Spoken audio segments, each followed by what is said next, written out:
You guys won't believe what they did to make it back. What do you think they put in the steering system, and how much do you think they put in the steering system to get back here to Key West? And you know, I do get some strange phone calls once in a while about boats, but this one was kind of interesting. So what was a 74-footer Ocean Alexander? Ah, you got me, punch bug. Punch bug. Yeah, darn you. Yep. Now, you don't get to do it again. What? I do. No. Oh, punch bug. What? Yeah, right there. Got you. Paybacks. He's been eyeing this car over here for a couple weeks and I haven't been here. He's cheating. No, I'm not cheating.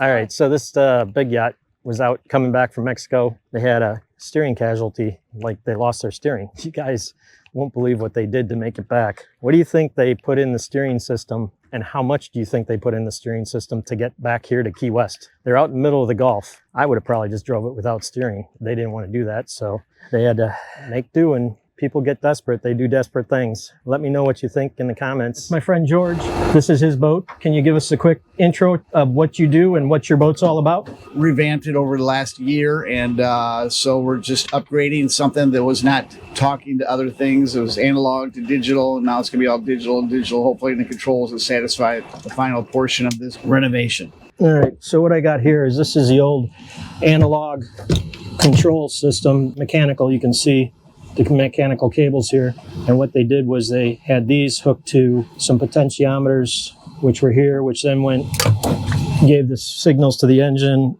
Didn't work really well, I guess. Plus, I don't think they support any of this stuff anymore. So that's why we're taking it all out, and Volvo gave George some new parts, new all digital controls that we're gonna put in. And in theory, it should all just plug into the engine harness. We'll have to do a little custom mounting work up front, but hopefully it's not too hard. Mel's taking the front apart, I'm taking the back apart. Then we're gonna see about pulling these old cables out. If we can't, we might just cut them and leave them. Are we keeping these pieces and bits and stuff for retrofit of something else, or? Well, I mean, what are you wanting to tear something up? No. I didn't know if you needed all the bits and pieces put back together the way it came apart if you're going to use it. Well, yeah, I'm going to use it as scrap. So we'll show you more here once we get everything stripped down. We'll show you what else we have to do and get it all laid out. It's probably going to take us a couple days. Whoa. I like it. I don't like that. That's too close to home. We might have some weather rolling in. That's the shift. Throttle's still connected. Okay. So these, we're going to have to mount these inside there. We're going to have to make like some starboard plates to take up this gap. Spacers, yeah. Is it just a gap you need to fill, or do we need a mounting situation? Yeah, we're gonna need to mount everything. This is some of the mounting hardware and linkage that we can use. We're just going to have to figure out how this fits. Now, is there any redundancy cables for emergency or anything? No. Nothing. Okay. All right. This ain't an airplane. Well, let me crawl in there and get this other one disconnected.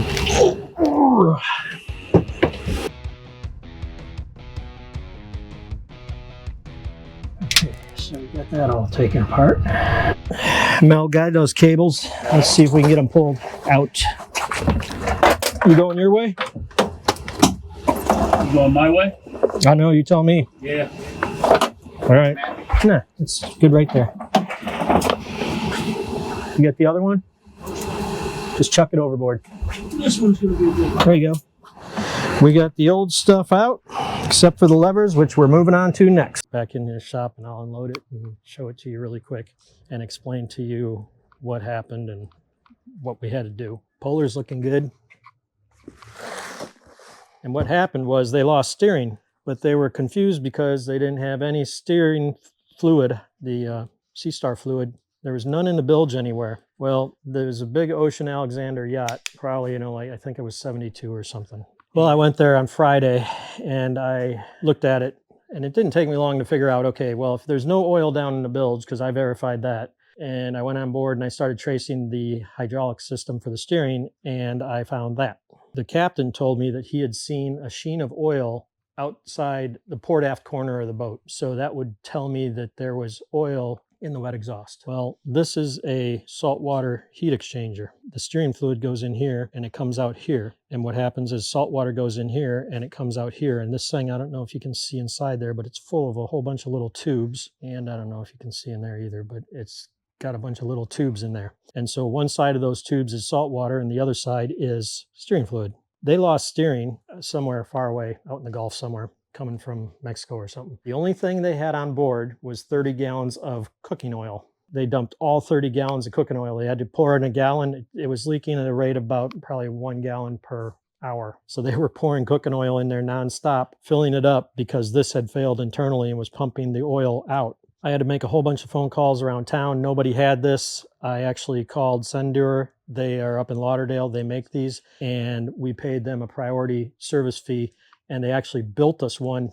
They actually built us one in like 4 hours. And my client, I had him drive up to Fort Lauderdale, pick it up from the factory after hours. So they left it outside in a box. He grabbed that and came back to Key West. And then Saturday morning, we went and installed it, at least got them rolling again. But the whole system is going to need to be flushed because there's salt water and cooking oil in it. But the steering was working when they left. That's my story, and I'm sticking to it. All that happened because this little guy right here failed. Nothing against Sundur. They're a good company, but just was old and needed to be replaced. So yeah, keep your cooking oil.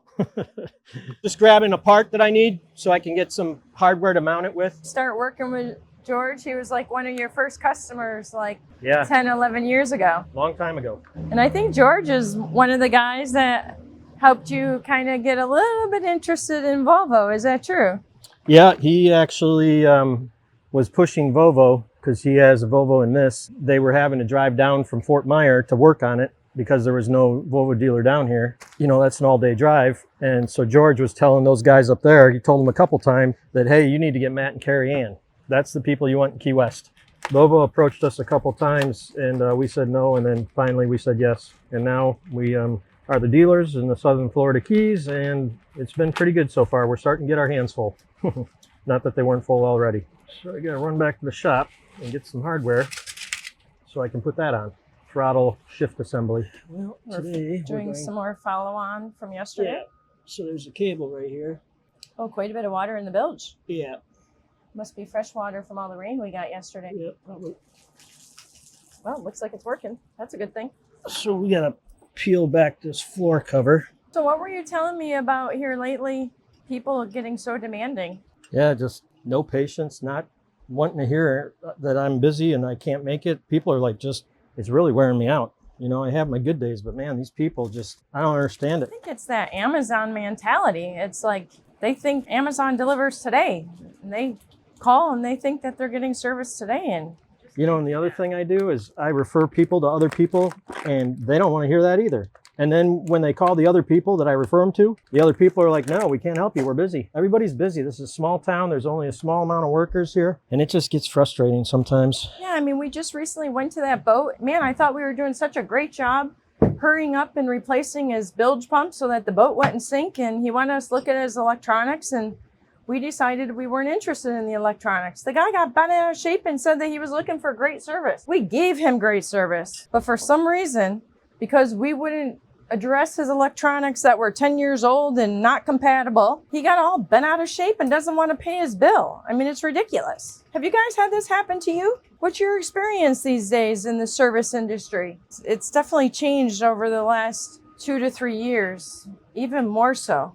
Tell us what you think. Okay, so what we did was we took this cable goes back to the engine, removed the analog, the mechanical controls, and we are putting in electronic. So that's what I'm doing right now. I hooked this up. Now I need to start, I'm not going to rig this because I don't have the metal plate. I have to have a custom plate made for this to go on the outside because this goes on the inside. What I'm doing now is just rigging this up, and I'm going to hook the Vodia up now, see if I can get the computer to recognize this new control. So now I need to go get my laptop.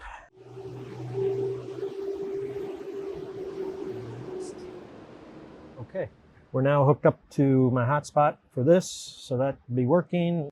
Okay, so that should be in neutral. Now let's see if I know what I'm doing here. All right, well, I'm gonna have to call Hugh and get some advice and direction. A little new to this, so I'm still learning, but there's some things going on that I have a couple of failures that I don't know we didn't have before, but we have now. And it may be having to do with hooking up that new control. I can't seem to get the fault clear, and Hugh's not available right now, so we will have to call him and leave a message and set up a time to be able to get over here and get with him. But next time I'm definitely having the boat put outside. It's hot, sweaty, and full of mosquitoes in here. That's because of all the rain yesterday. Yep. Yeah, the mosquitoes will be going crazy now. Put my computer away and this special dongle box, a Vodioth tool. I always say, like when I'm talking about having a car fixed, how you can't work on anything these days now without a computer. Well, look at where I'm at. I now have a computer that I have to hook up